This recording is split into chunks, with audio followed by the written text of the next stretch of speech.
Robert did his first interview with Rick Party December 26, 2022. Because he spoke, because he did that interview, Tasha K reached out to Natasha Simona in her DMs and wanted to interview her on Tasha K Live January 1st or 2nd, 2023. And what we got were these gems. But the most important gem was the Department of Justice did not have probable cause to move forward in their investigation. And this is how Tasha K outlined it, which is why when I strategically put my information to send to the Department of Justice, I operated with that vantage point. They did not have probable cause with Tasha K, so I had to put things together differently. And I'm not going to explain that here because, that's strategy. We don't expose that. Tasha K says very clearly she has never spoken on this. Natasha Simona was getting an exclusive, and the only reason she reached out to Natasha Simona is because Rick Party got the interview with R. Kelly. That released December 26, 2022, and Tasha K reached out to Natasha Simona in her DMs and wanted her on Tasha K Live January 1st, 2023. When R. Kelly did his first interview, curated by me, it broke the internet and it shook those that needed to be shook up. And as a result, we got intel that was beneficial to him. Ask me any question you want to ask me. I'm going to answer it truthfully. I haven't spoken about it only because there was a federal investigation involving that. My lawyers did have to do some work behind the scenes and stuff like that. But ultimately, I didn't break any laws, nor did I intend to break any laws, right? And so that's what we're going to clear up here. And this is when my channel was early on. I was probably I want to say 60,000 followers in. And so slowly by slowly. Was there a barter? How did that go about? Okay, so I've never talked about this, so you're going to get an exclusive. Well, we're both The BOP officer didn't know that it was a BOP officer. I received an email from an anonymous source that said, hey, I have access to the phone calls and the records and sent some. So I'm looking at it and I'm like, damn, this is commissary.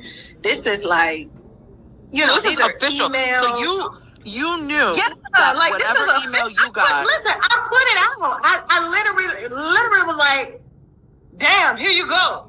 I literally put it out. And it's still public on my channel. There's a link that goes to what I received. So what I received, I put directly out. Of course, I omitted, of course, because there were documents that were scanned in. So I didn't ask. If it's official, I don't need to go into where it's coming from or how they got it, because that's not my business, right? Because I don't want them to think that, and that's one of the reasons why I've never, ever, ever, ever bought or solicited buying anything, paying for one interview, paying for a receipt, paying a source. No one can ever say Tasha K or its affiliates or the production company that we're under can ever say they received any type of payment as that person. On the record, you didn't buy these documents. You weren't paid. You didn't pay for it. None of that. Absolutely not. And if that went down, I would be in jail. You understand what I'm saying? Absolutely. We're talking about the Justice Department opened up a case. And I was not, a lot of people would be scared, but I was just I didn't break no law. So what am I scared? You know what I'm saying? Because I saw I think it was the Chicago Tribune, and it was a few others and all these emails. And I was just man, listen. And they were trying to say that I had solicited or somehow reached out or asked for this information. No, the same way everybody has come to me organically, which people find it hard to believe. why are they coming to you? And I'm like, why would they not come to me? I'm one of the realest bitches on the internet, and I'm not controlled or brand molded behind it. So no, I wasn't worried about it. Didn't lose sleep over it. I was 6 months pregnant when they launched the investigation, and the feds that charged him in his RICO case put me under subpoena to turn over all of the sources that I had so that they could use it to try against him. And I was like, absolutely not. If I give you my sources, what business would I have? And so my criminal defense attorneys who deal with cases like this, the same ones who I used in my Cardi B case, they have gotten me out of a lot of shit legally, right? That people were trying, feds and the Justice Department, police departments, okay? And so, and one thing about reporters, like I'm not in Gaza or in what is it, Libya, on the front lines. That's not what this is. Right. You understand what I'm saying? And so everything that I had gotten, I got it because I was supposed to get it. I got it because I put in the work and I built trust with these people. We essentially retired. How did you feel? Like, what did she stop contacting you? Was there a conversation? Was it just the emails and that was it? Her and I did find out it was her. We never had conversations. It was only through email. Okay. Everything that we had discussed is the Justice Department has. Like, and they saw, like, I was contacted. And here's the thing, too. She wasn't the only person that contacted me. I literally said this the other day. I said, if they would have arrested this person, they would have had to arrest everybody else that read his emails. When R. Kelly went to jail, everybody was listening to his shit. And do you know how bad that would have made the Bureau of Prisons look?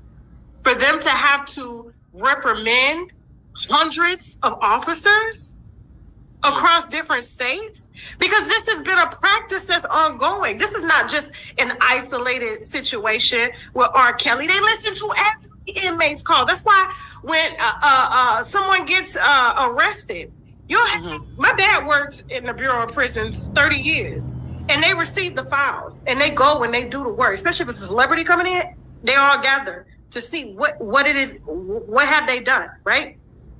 Bill Cosby went into the prison that my dad had just retired out of.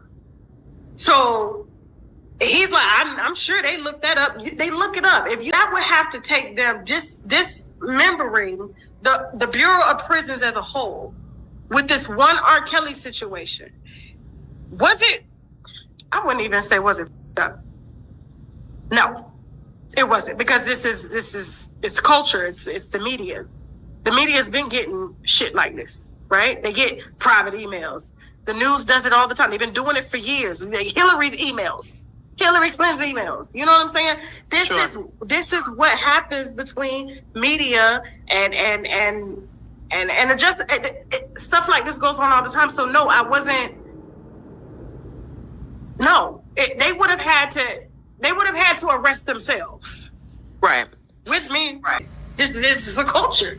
They've been selling stories in media. Some of them sell stories in media. So what are you really trying to uncover here? And do you really want to do this at the heart of letting someone go a second time that you can't tell me? If you had received an anonymous file of jail calls, commissary transactions between Rashona LaFleur, the first 14-year-old girl that was in the tape, that he got off on, right?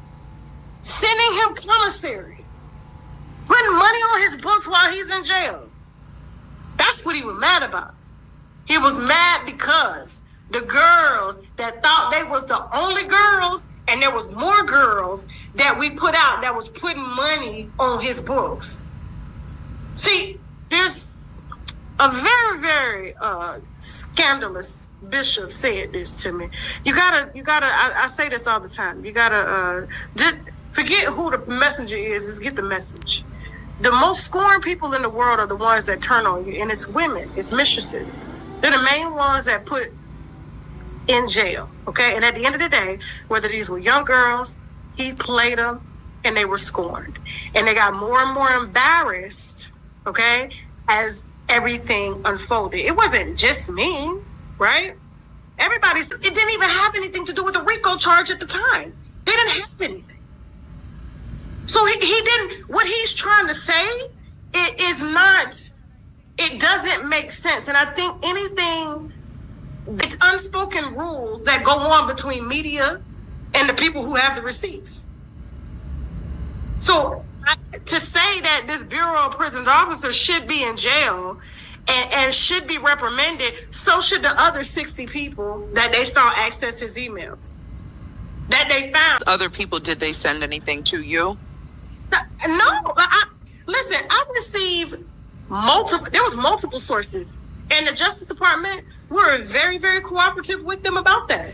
They got access to my emails, but I wasn't going to give them things that my lawyers, Olga and Sadir, fought against for my protection of being in the media space. If I give you my sources, you've taken my livelihood. I have protection under the media law. So whether you qualify me as a certified journalist or not, I am still in the media space.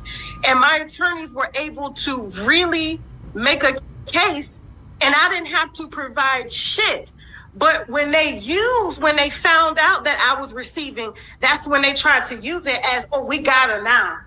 You ain't got shit, because I ain't bought shit. I ain't solicited shit. I don't bribe. I pay my taxes on time. You don't understand, when the feds come to look at you, they look at every damn thing. I'm 6 months pregnant in the middle of a fucking court case with my sister-in-law, and then y'all over here